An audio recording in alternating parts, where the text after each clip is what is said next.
why not put the province in red right away to sort of nip this in the bud and get it dealt with really quickly and effectively within a week or two?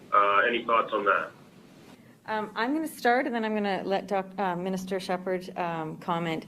So from a public health perspective, anytime we do a risk assessment to manage anything regarding the outbreaks that we're seeing throughout the pandemic, we want to make sure that the measures that we're imposing match the risks that we're trying to mitigate and manage.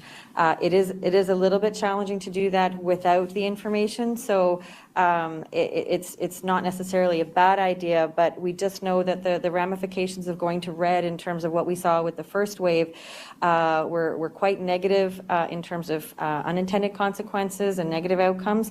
So those types of discussions in terms of risk assessments we take very, very seriously to take into account all the social determinants of health that we knew were negatively impacted in the first wave. We have adjusted what the red phase looks like, so if we ever did go to red again, it would be slightly different than what we saw in the first wave. But I'm going to turn it over to Minister Shepherd now.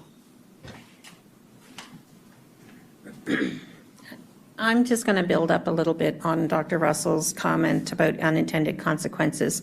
We saw some of the very drastic consequences of going to red in the earlier part of the year. And of course, we were still learning at that point and are still learning now. And with the variant, we realized that that our consequences are very real.